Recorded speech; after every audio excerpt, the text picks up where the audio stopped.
आप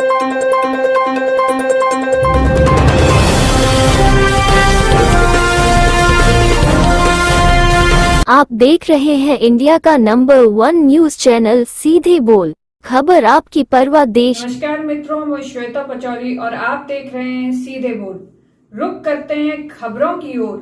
खबर आ रही है कि ढोल नगाड़ों के साथ नम आंखों से मैया की विदाई। प्रशासन द्वारा बरती गई सतर्कता, नहीं हुई कोई अप्रिय घटना। खबर जिला जालौन के उरई नगर की है। शारदीय नवरात्रि में देवी दुर्गा ने आश्विन के महीने में महिषासुर पर आक्रमण कर उससे 9 दिनों तक युद्ध किया और 10वें दिन उसका वध किया। इसलिए इन 9 दिनों को शक्ति की आराधना के लिए समर्पित कर दिया गया। चूंकि आश्विन मास में शरद ऋतु का प्रारंभ हो जाता है, इसलिए इसे शारदीय नवरात्रि कहा जाता है। शारदीय नवरात्रि के 10वें दिन को विजयदशमी के रूप में मनाया जाता है।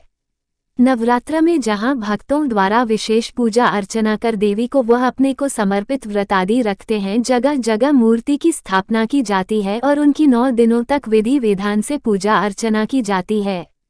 9 दिनों तक लगातार देवी ने महिषासुर युद्ध किया और 10वें दिन परास्त कर मौत के घाट उतार दिया। इससे ये संदेश दिया कि बुराई पर हमेशा अच्छाई की जीत होती है और देवी भक्तों को कोई भी परास्त नहीं कर सकता। कई भक्त ज्वारे तथा गालों में सांग लगाकर देवी को खुश करने का प्रयास करते हैं।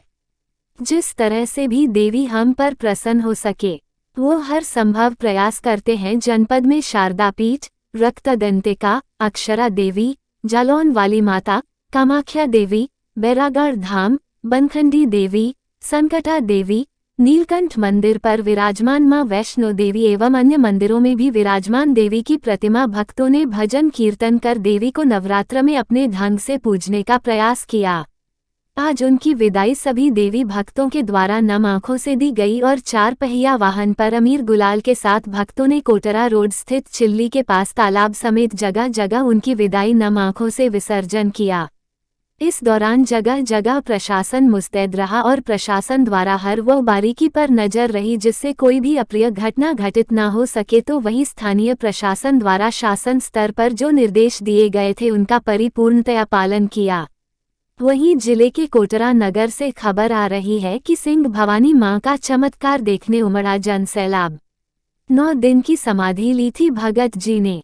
विगत कई वर्षों से थाने के समीप स्थित मां सिंह भवानी का स्थान श्रद्धालुओं की आस्था का केंद्र बना हुआ है। बताया जाता है कि यहां जो भी श्रद्धा भाव से आता है उसकी सभी मनोकामनाएं पूर्ण होती हैं। कहा जाता है कि माता रानी भगत जी के माध्यम से स्वयं ही भक्तों के कष्टों का निवारण करती हैं। शारदीय नवरात्रि के अवसर पर इस बार भगत जी दीवान सिंह यादव ने बताया कि सिंह भवानी मां उन्हें समाधिस्थ होने की प्रेरणा दे रही हैं।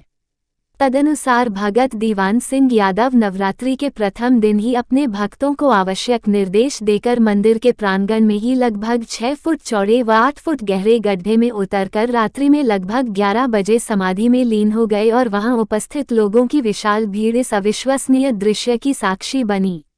लकड़ी के पट्टियों से गड्ढे को ढककर उस पर मिट्टी डाल दी गई। 9वें दिन दोपहर 12:05 पर हजारों लोग भगत जी के समाधि से बाहर आने का बेसब्री से इंतजार कर रहे थे।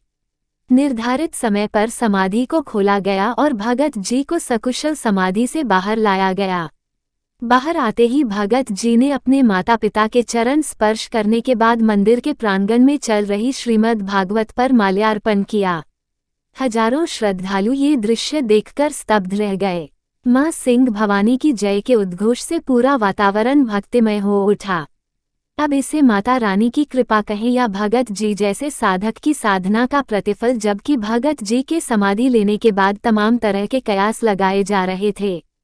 इतना ही नहीं, शाम को भगत दीवान सिंह ने जवारों के जुलूस के दौरान लोहे की भारी भरकम सांग भी अपने दोनों गालों के आर पार छेदी हुई थी।